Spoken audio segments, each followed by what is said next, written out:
Hello, everybody, and welcome to another episode of the Winging It F1 podcast, which is just the Winging It podcast this week because there are going to be so many sports discussed that you will be crying your eyes out. I'm Freddie Coates, and I am joined by Adam Dickinson and Nigel Chew as usual, to discuss whether Hamilton is one of the greatest British sports people of all time. How are you two? Yeah, I'm very good. I think it will be the argument of whether he is the greatest, but yeah, I'm looking forward to getting into it, and yeah, will be the Winging It Assorted Sports podcast. Yes, of Hamilton. Nigel, you're very excited about this. Yeah, as you can tell, if you're a sports fan, then yeah, it should be a good one. We'll probably mention every sport in the flipping world, but yeah, it should be interesting. Can't wait to make the case for water polo, and we're joined as a special guest for this episode, one of the people who knows the most about every sport apart from horse racing and basketball, two sports he despises. It's the great Henry Clark. Henry, how are you? Thank you very much. Thanks for having me on. I'm not too bad, thank you. Feel a bit surreal, long time fan of the podcast, so thank you for having me on. Watch it a lot. Henry was our first review. Yeah, it was. Yeah. Oh well, it's giving back to the community, helping listeners. All of that is just what we're about, There you go. Solidarity and journalism. Yeah. If you say something nice to us, we'll give you a platform to spread whatever you want. So right, let's get straight to it. There's a lot to get through in this podcast because there's obviously so many sports people across the United Kingdom to go through before we come up with either a winner or a loser, or we just fight. So we're going to start by labeling out some criteria for what kind of makes a decent sports person, what makes a great, because obviously you've got immense skill, but there's going to be so much more that comes into that, and that'll probably be what we discussed with Hamilton. So does anyone have anything that they're dying to include as criteria? You sound like a primary school teacher. They're asking that question. Go on, Adam.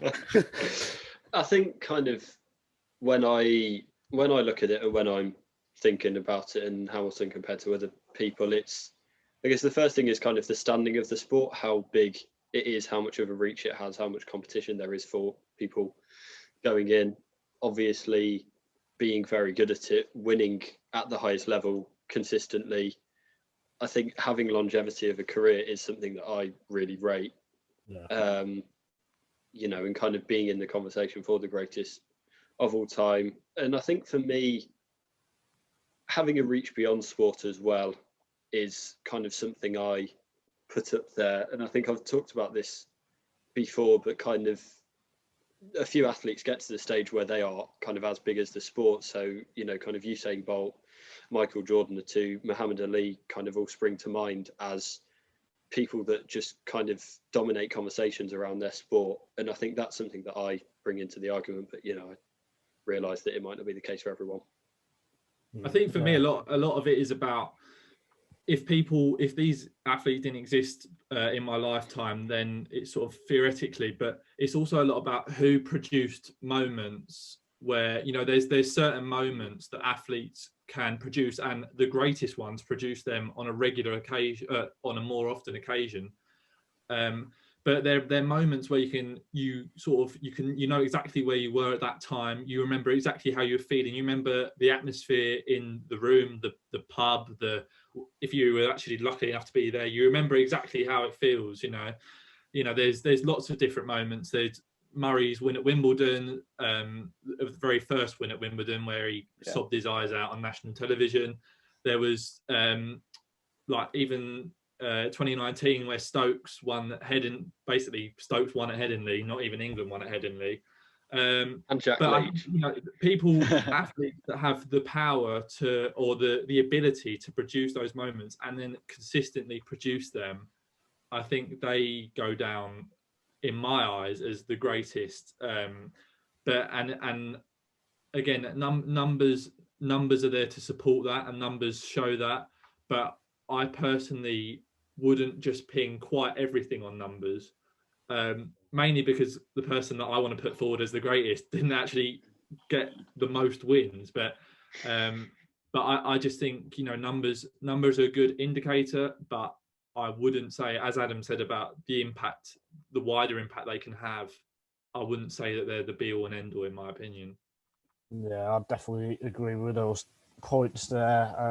So yeah, longevity, doing it consecutive times, being at the top for a long time, probably breaking records or some kind of record. I think that's important if you're going to say you're the greatest. But I think Henry's right on those moments and the star factor. I think that is probably the most important thing, how big they are in the context of the respective sport. Being a regular superstar, breaking records, a transcendency beyond the sport, longevity, consistent victory, and the standing of the sport in general in the world stage. Then, at least the British stage, is what we're going for. Yeah. So I think we should start. It's not too much. Not too much to tick off, and I don't know. It's like top trumps, but for sports people now.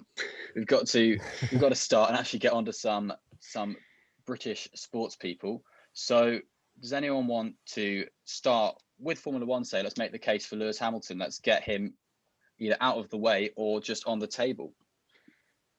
Out of the way. I think if we get him out of the way, it might be quite a short podcast.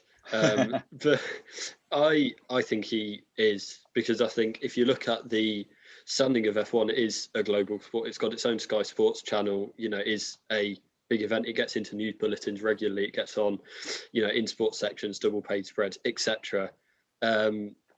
Obviously, he's in terms of numbers, he is the most successful driver of all time in terms of he's got the most wins, pole positions, podiums, and the joint most world championships. And I think as big as that is what I mentioned, that he has kind of transcended his sport. He's got more Twitter followers than F1, and he's just, people know him. If people know anything about F1, especially in this country, it is likely to be Lewis Hamilton. And obviously the things he's done off track as well over the last few years especially has raised that too.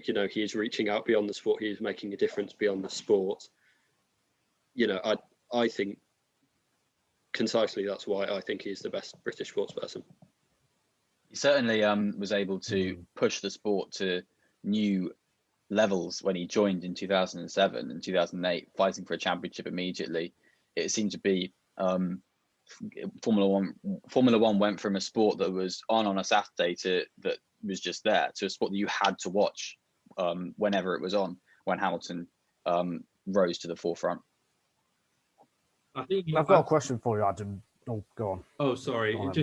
Just quickly on that. I think that's, I think we knew, and even as someone like myself who has a general understanding of Formula One, but doesn't understand it to length to record 50 podcasts about it.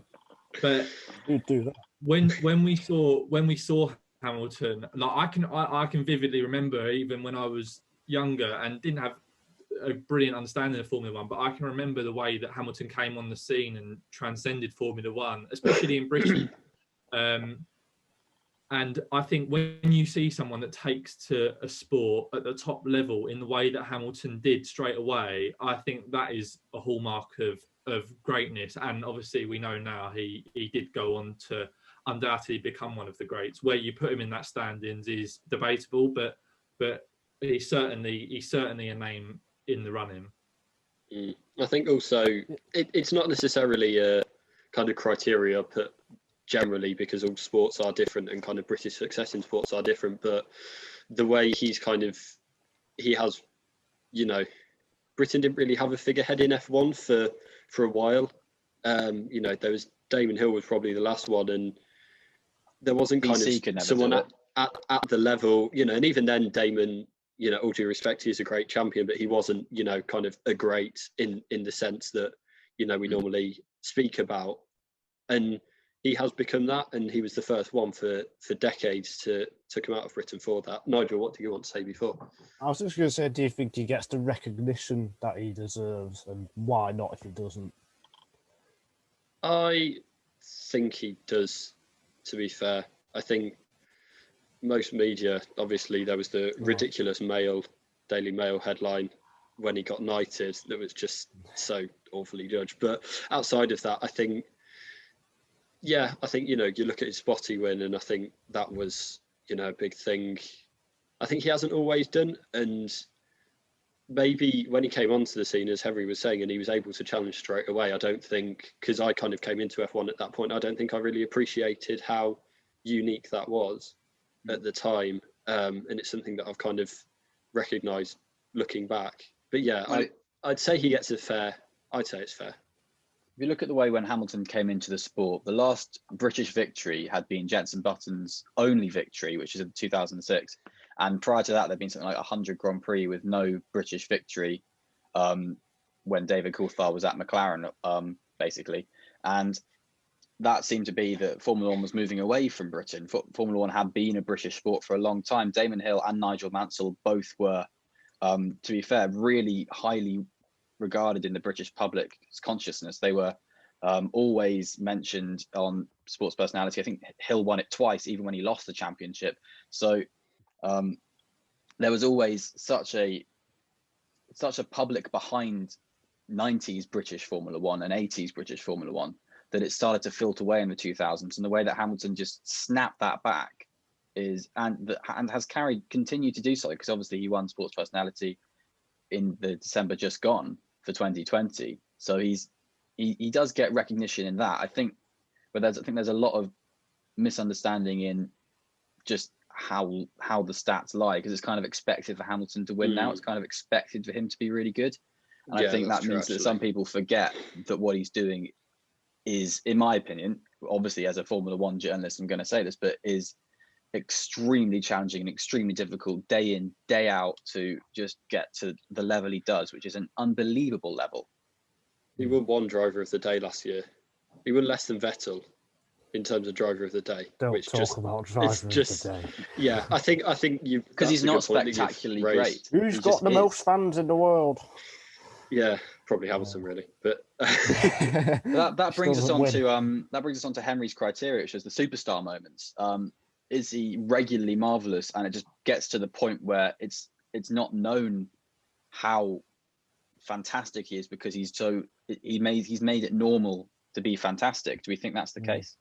Yeah, especially with 23 races a year as well. Every weekend he wins. Whereas, say, other sports or the Olympians, they only get once every 4 years to show the true worth on the world stage, because there are other events, world championships, they're not broadcast on TV. Whereas Hamilton is on TV every week. Yeah, it's kind of like a footballer in that sense. Say if a footballer performs week in, week out, scores 2 or 3 goals every week, after 7 or 8 games, you might not appreciate it as much as you did from the start. And I think Hamilton is kind of in that case. And I think the fact we're still talking about him now, when he could go on to win 8, 9, or even 10 world titles. The fact we're talking about him being the greatest says a lot in itself, I think. And I actually think this is potentially not one of the problems, but one of the things that I think, if you don't understand F1, I think one of the problems is that sports fans or people interested in sport like myself, you see Hamilton's achievements, and year after year, especially in recent times, you see his success, and you just think, oh, it's because he's got the best cars, because everyone else is used to this. But just because someone dominated something for so long shouldn't mean to detract from the competition. Although then I would say that is where I do have this is where I do have a little bit of an not a problem with Hamilton, but like Nigel talked about the 20 odd races a year, 23 years, basically the calendar's getting so much bigger every year, it seems. And obviously the nature of that means that he has the opportunity to win more races. And again, there has to be context behind the way we take in any stats. And and it's the era and the cars he's driving. You know, he might not. People might argue that he doesn't have the best car far and away, because that's a common argument. But if Sterling Moss, who obviously never won a title, if Sterling Moss was racing in the same caliber car as Hamilton is, and is now, you know, how many world titles, and racing as often as Hamilton was, how many world titles would someone like Sterling Moss have won? And that's I think is the not the issue with Hamilton, but that's an argument you can make against Hamilton being the great, is in, you know, he has got, as in his sport, he has an excellent platform to excel in, and I think that shouldn't be his fault, because, you know, it's not his fault. He's the best driver, and the best team wanted him to race for them. But I think the nature of Formula One, where you don't, you know, it is a solo sport, but then it isn't, because there are so many extenuating circumstances behind it, and I think that for me is what doesn't quite put Hamilton at the top compared to others. He's definitely definitely up there, and, you know, it definitely should be conceived as one of the greats. But for me, I think there's just so many. There's other things of other athletes that elevate them maybe slightly above Hamilton. But again, I'm more than happy to be challenged on that by 3F1 nuts. So. Well, I think that's the point you're making is oh, go on, Fred. Oh, I was just going to say, I think Henry said to me last year or something that if Fernando Alonso was in the same car, he would have won 8 world titles as well, and that is possible, I'd say, because Alonso is, you know, that good. He might not quite be on Hamilton's level, but he's, you know, near enough, and he could have done. He would probably have the same stats as what Hamilton has. And you're totally right. And the thing is, if you other sports, you know, they're I mean, personally for me, the era that Hamilton has raced in, can we genuinely say that there's another racer that will? Sorry, I feel like that's a terrible term for an F1 driver, but is there another driver that can even be considered in the same category in terms of eliteness as Hamilton is? You know, there's other athletes, I feel, that raced in far more competitive, competed in far more competitive eras within their respective sports, where there was genuinely like a couple of all-time greats in the game at that time. And the thing, but then, okay, you could say Alonso, but then they're not driving the same car. So again, well, if you're taking in the argument of when they're driving the same car, let's look through all of Hamilton's teammates. His first teammate was Alonso. I was finished level on points with him. It was Hamilton, a rookie Hamilton against a 2-time reigning champion Alonso. And then Alonso completely prime Alonso. He forced Alonso basically to leave the team. There was obviously more things to do with that, and McLaren, but we don't need to go into that here. But that was all ramped up into Alonso by the fact that he believed Hamilton was getting preferential treatment because Hamilton was really just quick. And then they brought in Heikki Kovalainen, who had been good in junior formula all the way up through his career. They brought him in as a swap with Alonso. He'd had a good season with Renault, and then he was just absolutely flattened by Hamilton. They brought in the reigning world champion Button, who was relatively consistent with Hamilton, but consistently he was kind of beaten in qualifying, and the race pace was generally better for Hamilton. When he was partnered with Nico Rosberg had to get to a point where he felt like he couldn't do it anymore when he beat him. And he only beat him because of mechanical reliability, let's be honest. He got to such a point that Nico Rosberg quit the sport immediately after winning. Hamilton is a teammate killer. He's battered anyone who's come up against him.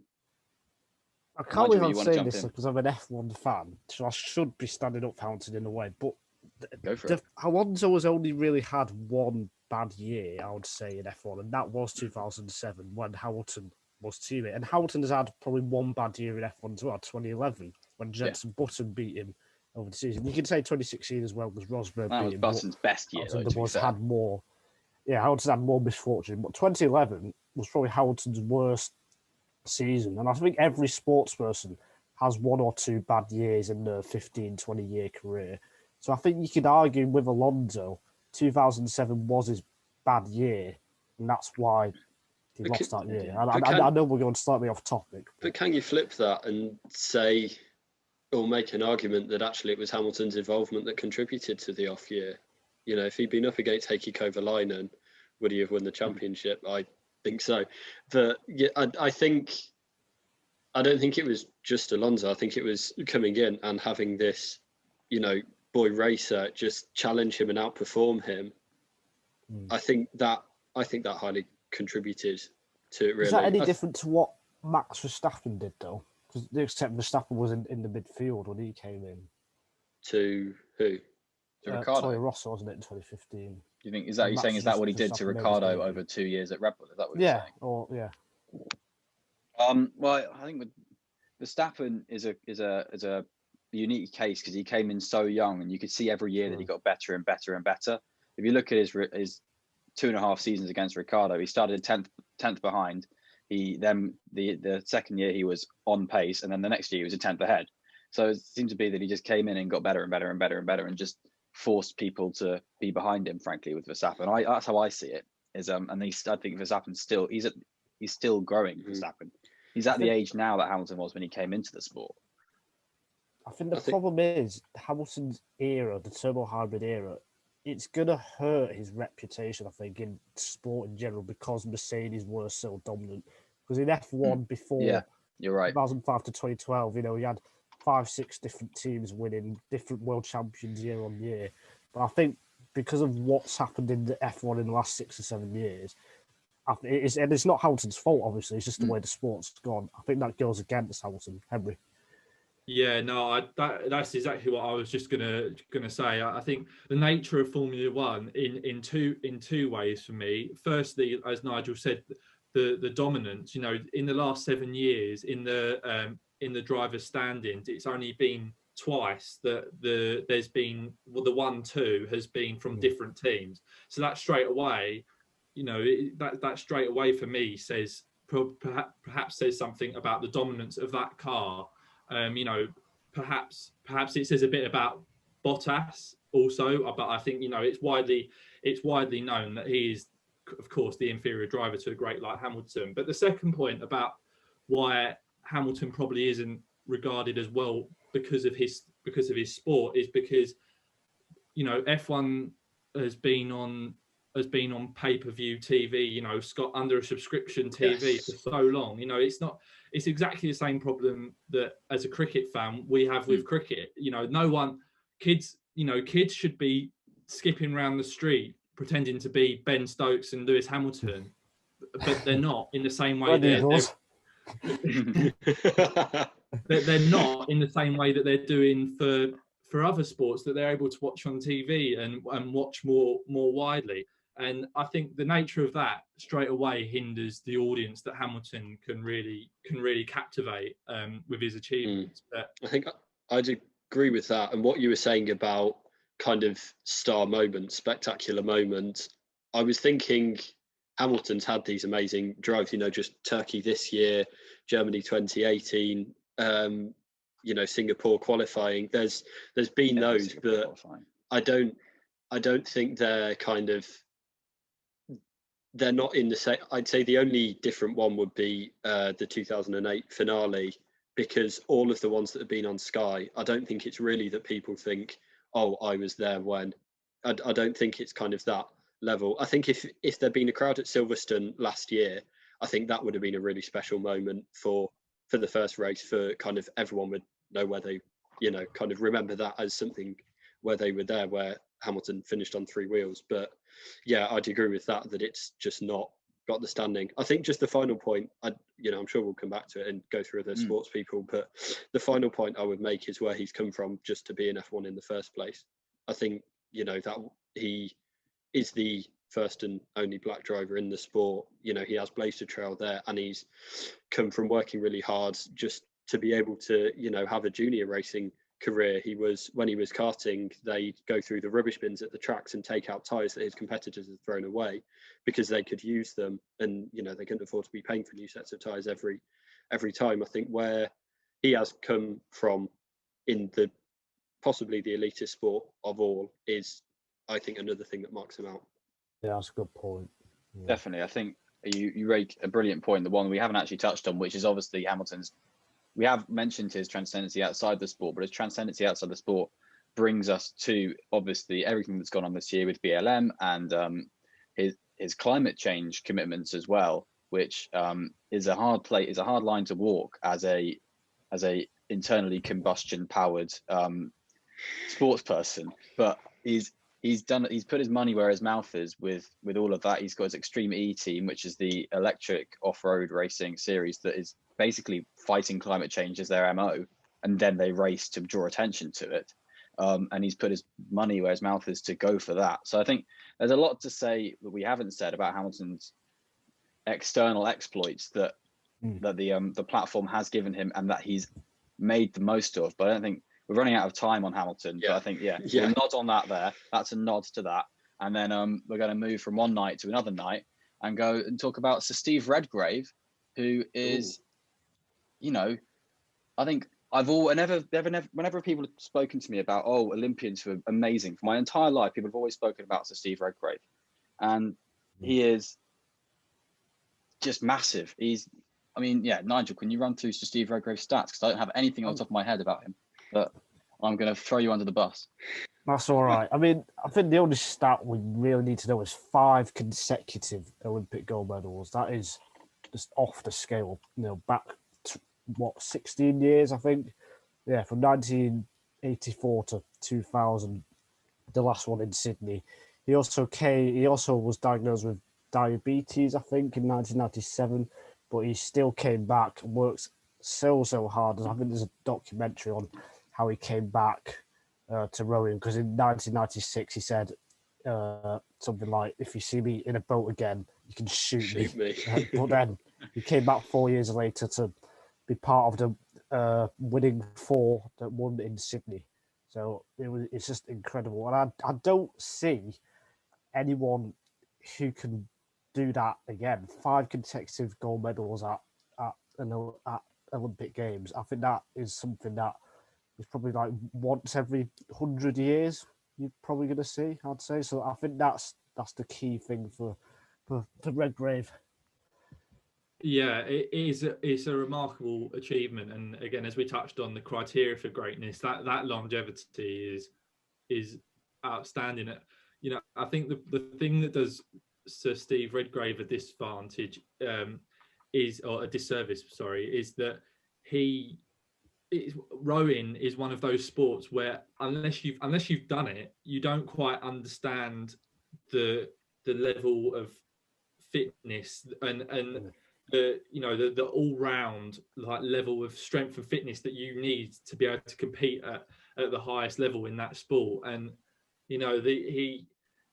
his ability to come back year after year, and he struggled. I know that documentary, he struggled terribly with his diabetes and that affecting training, the amount of calories they have to consume for their energy. And I think, again, I think it might be a case that you can't put him up there because of the sport he was in, but again, that shouldn't be a disservice to him. My argument with Sir Steve Redgrave also, and which doesn't apply to Hamilton, but applies to, I feel, a lot of others, is that without Sir Steve Redgrave, you would have had Matthew Pinson. Without there's lots of other different in sport where if they didn't have Chris Hoy, they'd have Jason Kenny. For me, there wasn't he wasn't a sole trailblazer in his sport. And go on, Nigel. I was just going to say, can you not say the other way then? Because he had someone else that good. Yes, he was British as well. Does that not make his achievements even greater, I guess?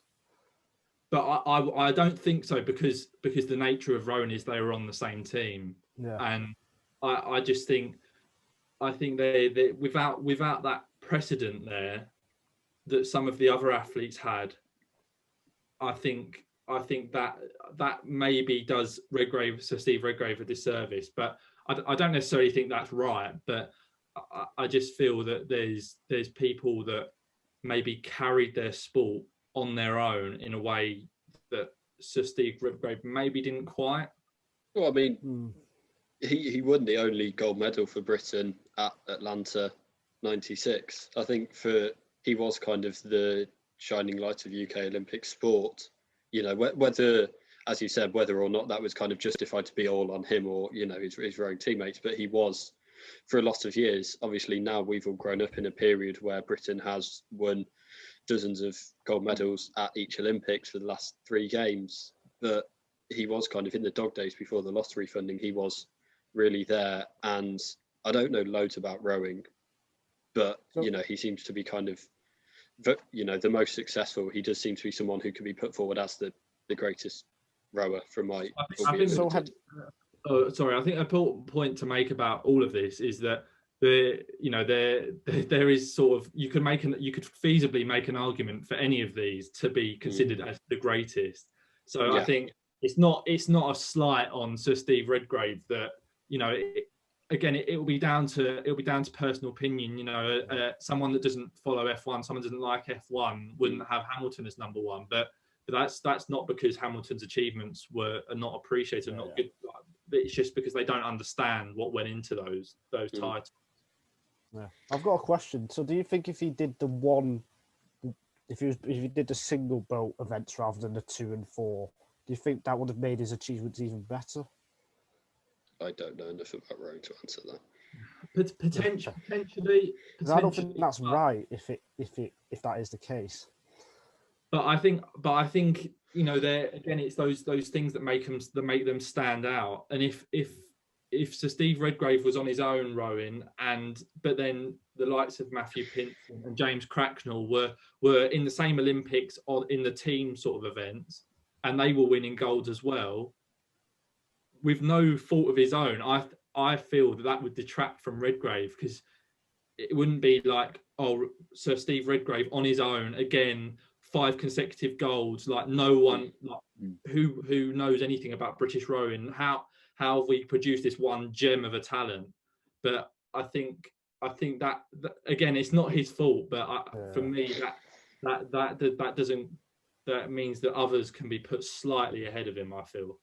Yeah, I think Henry makes a really good point with all of that. But just, from an outside, I mean, I know very little about rowing. I know Sir Steve Redgrave, I know James Cracknell, and that's about it.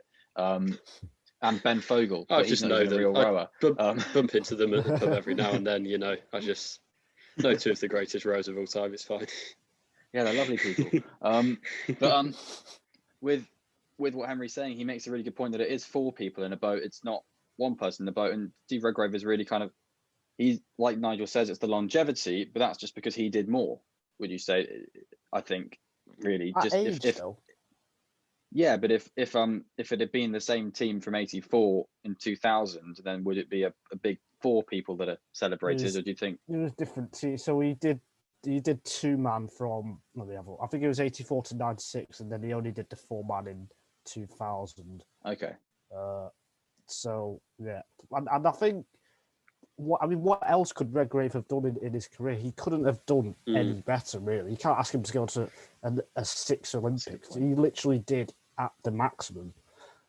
I think the other thing for me is if he was a swimmer or a track cyclist or something, you know, he could have cleaned up. Look how many medals Phelps has got, for example, you know, or some of the cyclists that we'll talk about later. Rowing is kind of a 1 event sport per Olympics, but, you know, if he'd been at that level for even 4 Olympics, you know, in another sport, he could well have kind of cleaned up and be one of the highest medal winners of all time, you know, on kind of the level of Phelps. I think that does kind of count against him in a sense. And just on the team point, I think, you know, you need to have that longevity. You need to get to the team. You need to be at that level. And, you know, having that person in the team can inspire others. It can raise, and I think that's what Hamilton does as well. It can raise the other members of your team up. And I think that is, and you know, something that's its own skill in a sports person. And I think that is one that clearly Redgrave had. I think you're very right about all of that. I think you make a very, very good point, Nigel, about what more could he have done. And, you know, I think we're all struggling to think of what more he could have done. So I think, that's Could have gone a to 10 nice Olympics. yeah 40-year career in the Olympics for Sir Steve Redgrave. On top of that, sport relief. Okay, let's draw a baseline under Sir Steve Redgrave and move on to Sir Andy Murray. Oh, tennis. Henry Clark, you are going to fight the corner for Sir Andy Murray. So please, go. Well, actually, say I'm gonna pin my colours to the mast and go and say straight out that I believe that Sir Andy Murray is Britain's greatest sports person. And the reason I say this, we look at the numbers. So 3 Grand Slams, 2 Olympic golds, and a Davis Cup win for Great Britain. But Davis Cup is like the Carabao Cup, like in football. Like it doesn't really mean much. You won it single-handedly, though, basically. Well, not single. Yeah. Well, I was about to say, part. I kind of view the Davis Cup as more of an achievement than the 2 Olympics, in terms of like the Davis Cup is like the Davis Cup is like a more like tennis traditional thing. Dutch I don't know. Yeah, it is, but I just think Olympic. I don't know. I just think Olympic golds is the. I know tennis is a relative newcomer and it's not necessarily synonymous with the Olympic Games, but I think an Olympic gold is the, not obviously that Grand Slams mean more, but I would say that is up there. But the timing of the Olympic gold. Sorry to cut you off. The timing of the Olympic gold coming literally just after he'd lost Wimbledon, like basically a couple of weeks after Wimbledon. Yeah, I think that's what was it against the same. Yeah, it was against Federer. It was, final. So I think Federer hasn't won an Olympic gold either. Oh, yeah. Carry on. Wow. Oh, who's he then? Sorry to cut in. No. But the thing for me with Murray that probably separates him from the others, in my mind, is Britain has a long history of producing great Formula One drivers. It has a long history of producing sort of great footballers, great, you could almost think of any sport and think of like different people from different eras along the line. But tennis, although it's it is a major sport, I would consider tennis probably, this may be a bit controversial, but I'd consider tennis to be a bigger sport in this country than Formula One. Yeah. In my mind. I would.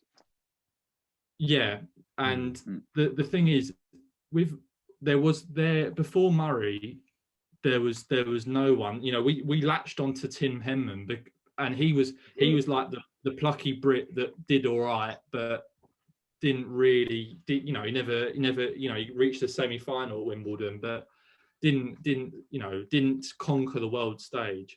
And the thing with Murray is, you can make the argument that he didn't win as many as Federer, he didn't win as many as Nadal, but he was playing in almost undoubtedly the best era of like people will look back on this era of tennis and almost undoubtedly say it was the strongest era ever. That Djokovic, Federer, Nadal, they will, those sort of 4 will go down as some of the best to play the game. And Murray was regarded by them as one of the best. They saw Murray as one of them, and they had injury problems which were unfortunate. They came at an unfortunate time for him, and obviously it now looks like they've pretty much ended his career at the top level at least. But there was no precedent in Britain when Murray did that. That Wimbledon final in 2013 is probably one of the, and I like tennis in the same way I like Formula One, but I don't follow it religiously. But the whole country watches Wimbledon in the summer. It is on BBC One. Everyone can watch it, and it is the highlight of the British sporting summer, really. And even if you don't watch it religiously, but everyone watches Andy Murray to see how Andy Murray does. And that year where after losing, he had the country riding on him, and in their showpiece event at Wimbledon, you know, at the All England Club, it was a massive, you know, not for 77 years since Fred Perry. You know, Fred Perry now is the bloke that's on the shirt. He's not the last great tennis champion for Britain, you know. And, you know, he had no teammate. You know, you can talk about Steve Redgrave. We don't know how much he relied on Pinson and Cracknell and, you know, and the rest. He had no edging equipment. You know, it's debatable about Hamilton. He has a racket, but everyone can get the best racket. It's not like everyone can get the best Formula One car, because the nature of Formula One is there's only 2 seats at whatever turns out to be the strongest team. And I just think, for the way he carried the whole country's hopes in a major sport where the infrastructure wasn't previously there for a tennis champion to emerge from Great Britain, because we just didn't have any. And for me, the way he competed in that era was phenomenal, and that's without even considering what a physically taxing sport tennis is and how demanding the calendar is. You know, you talk about F1 going around the world, but tennis is exactly the same. Tennis, you know, they're playing different tournaments in different events, and, you know, he has to peak for the majors every year. You know, it's not, you know, he might play the odd sort of tour event, but producing his best tennis, you know, sometimes day after day, if the schedule falls not in his favor. But for me, I just think maybe I've misunderstood how I think tennis and Wimbledon is perceived in this country. But for me, I'd struggle to find someone that doesn't, you know, follow Murray religiously and find out how Murray gets on during a Wimbledon summer. And I just think, for what he did, and, you know, we're going to see in this country in the next 10, 20 years, we're going to reap the benefits of that as a country, I'm sure. And I'm sure we're going to see another generation of tennis talent because of Andy Murray. You know, it's those role models that inspire the next generation. And I feel that we will undoubtedly see that. And we can quite feasibly just pin that on one man, because there was no one else. There was no one else waving the flag for Britain at the top level of tennis. And yeah, I just think first British ever number one, you know, I just think his achievement with no history behind him in the sport was unparalleled for me. I'm convinced. I think I am not, although I didn't think I would be. No, I think you have put a compelling argument. I think you have put a compelling argument over for that. I would kind of rank, I nearly said Silverstone, Wimbledon a bit lower down. I don't think it is kind of the centre of, I don't think there is a centre really of a British sporting summer. I think it's generally whatever major football tournament is on. You know, or if there's an Ashes series, I think that becomes the centre. I kind of wouldn't place Wimbledon up there, but, you know, I guess it's different in different parts of the country and different, you know, groups that you interact with will view that differently. I think my main issue is just, you know, the kind of absolute achievement I don't really think is there. I think me viewing it is there's Nadal, Federer, Djokovic, and then Murray is kind of, you know, just a half step back in terms of the tournaments that he's won, the Grand Slams that he has won. I don't really think he's in that bracket, and I don't know whether, kind of looking back, will he be viewed as one of the greatest ever, or kind of, yeah, you know, will he be a top 5 best tennis player of all time? My argument to that is, it's like having Hamilton racing against Schumacher and Senna at the peak at the same time, yet Hamilton only wins 2 world titles. But that's still 2 world titles might be better than the 8 he's got now, just simply because he's up against exactly what we were saying about Alonso earlier. That is. And, you know, you put in that, so say Hamilton's car he was in this year, if you put on the same grid for X amount of years that Hamilton has raced in Formula One, you put him on the same grid with you know, Schumacher, Fangio, Sterling Moss, all in that Mercedes car, and over this 8 years, then we see how many Hamilton wins. And that for me, and if he wins 2, that doesn't mean for me that doesn't lessen him. But I think that the same principle, as Nigel said, applies to Andy Murray. I just think it was an age of greatness for tennis, and I don't think that Hamilton ever competed in an age, because I feel like for a lot of people, probably Murray and Hamilton will probably be the 1 and 2 maybe that people jostle about generally. I feel like that's probably the case. And for me, that is just what pushes Murray a little bit ahead of Hamilton for me. I think if you look, so, you know, we're saying 8 years. How many Grand Slams? I'm going to have to check how many Grand Slams Murray won. But was it 3 over that period? He won 3 Grand Slams. Three out of 32. His rise to world number 1. Sorry, Adam. I'll speak in a minute. His rise to world number 1 in 2016. He had to play. I remember in like September, October, he had to play every single week or every 2 weeks to win the tournament to catch Novak Djokovic, who was world number 1. And he ended up doing it in the final event at the ATP World Tour Finals in London, and he beat Djokovic in the final. And he also won the Olympics that year for the second time. I think he won his second Wimbledon title that year as well. 2016 was a mighty year. And to get to world number 1 took a lot of, you know. I'd agree with that. I think that was, you know, completely supreme year in the context of British sport and world sport. It's one of the best ever. But I think he won 3 out of, you know, 32, or I don't know how many he missed through injury. I don't think it was that many over that period. I think if you put Hamilton in that position of racing against, you know, Senna and Schumacher and Prost, I think he's winning, you know, more than what, 10%, less than 10% of the champiomships over that time. And but then again, we will never know.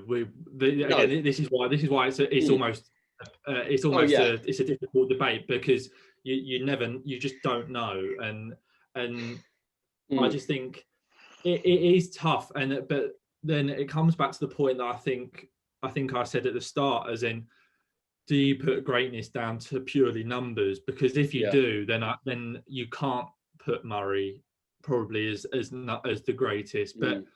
But I just think for, you know, we've had great F1 champions. I know you made a good point that, you know, we hadn't had one for a while, but we have had great F1 world champions from this country. But, you know, Murray is a generational talent. You know, there's generations that will have watched some of the great Formula One drivers from yesteryear and then seen Hamilton. But there's very few people that would have seen, you know, a great tennis player, a great British tennis player before. But no, I completely agree. It's difficult, and it is a difficult argument to make for Murray because of the volume of titles, or the lack of volume of titles he won. But I feel that was more. He was a victim of his era, I would say. If I put something to you now, without his recent, is it hip injuries that he's had and all the complications with that, do you think he would have sustained 1 or 2 seeding for the next like 3 or 4 years after that, or do you think he would have fallen off? Well, I don't think there was never really a sign that Murray was slowing down. You know, that he, and again, you know, this could be an argument you make against him being the greatest, but it's, you know, I think he lost in the final at Australia, I think 5 times, you know, so, you know, some people call that a choker, but at the end of the day, he reached the final of that.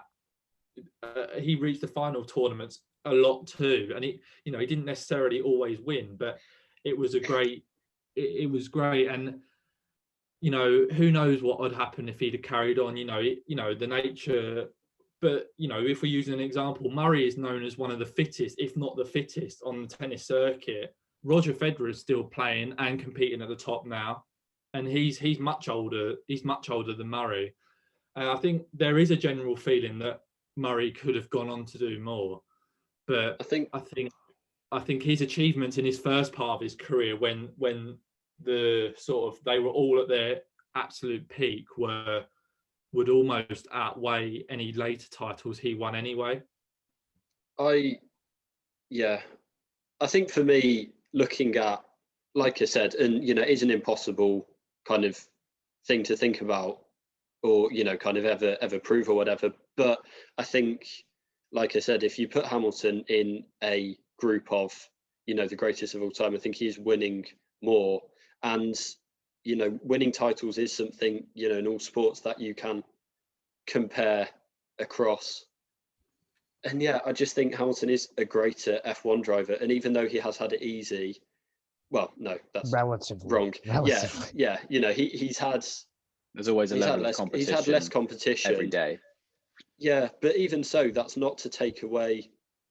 He's dominated against weaker opposition. It's not like he's just won against weaker opposition, than the caliber what Murray's had. He came into the sport and was immediately on the pace, and probably should have won in 2007, but was very close. He then won the next year, and now he's come back. He's beaten Vettel. He's just It comes back to the point earlier about who's Hamilton. Hamilton has broken, and he's crushed Alonso to the point that he's ruined his own career for himself by not winning at McLaren, basically.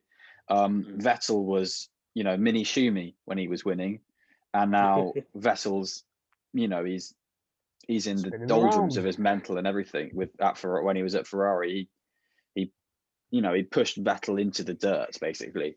And I think, and you can make an argument that he's not up against Senna and Schumacher and Mansell and Prost at the same time, like Murray is with Federer and Djokovic, as you say. But he's still got his own portion of greats to have beaten and have had fights with, and to come out on top of. And Hamilton has done that. Whereas Murray has sometimes done that and got to a point that he was doing that, but it's just a question, like we say. It's not a certainty. Whereas I think mine and Adam's opinion, it is a certainty with Hamilton. The biggest thing I disagree with your point, Emily, is that, are you saying because Murray is doing probably the most individual sport out of the sports we're going to talk about today, does that mean a footballer, a rugby player, an F1 driver, would they never be as great simply because of the sports they're doing where the team is more important? I think, unfortunately, there is an argument for that, rightly or wrongly. I think there has to be an argument for that, because I think that should make you appreciate the talent of Murray even more so. People like Murray, who there are no outside circumstances affecting a tennis player, and I think that's where you've got to be. The thing with tennis, of course the game has evolved through time, but the thing with tennis is I feel like it's a fairly easy sport to make a comparison through the ages, because there have been subtle changes to the game, but the way that Formula One has changed in terms of the cars, the way that rugby has changed in terms of the style of play, the way football's changed in terms of the style of play. Tennis has changed considerably, but that there's always the argument with Messi and Maradona in football, but people say, well, you can't compare them because it's a different age. But I feel with tennis, because of the individual nature of it, I feel like there is more room for comparing, and that's why I think when you're as a Formula One driver, it's very difficult to prove. For a Formula One driver to be considered as the greatest British sports person, in my mind, you have got to be the greatest, and that is very difficult. That's very difficult because with Formula One, I would say arguably, I'm potentially more impressed with Fangio's achievements. I may be wrong, but he race for 5 different teams. He won titles at like 5 different teams. Like you you know, that is, I think that is incredible, and in a way that, you know, that for me that means more than Hamilton potentially sitting in a Mercedes and winning like back to back to back. Because I think, you know, if you could find me another driver in history that could go from car to car like that, I think that for me that's what, you know, that's not Hamilton's fault. I'm not telling him he should go and race for like Toro Rosso next week or whatever, but you know, we're not going to talk about Alain Prost because he's French, but I'll just throw his name into the mix. But I think just to close off on this point about different sports having different standings, it's going to be really interesting with the next person I'm going to bring up. But you'll have to wait till next time to find out who that is. This is going to be the end of part 1 of our Greatest British Sports Person podcast. We're going to be back with Henry, with Nigel, with Adam, with myself, Freddie, for part 2, where we're going to go into even more detail about tons of British sports people who maybe hold a candle to Hamilton when it comes to greatest British sports person of all time. We're going to leave you in suspense as to who's coming up next after Andy Murray, and who knows? If you guess it, give yourself a prize in the next episode. Come back soon. See you soon.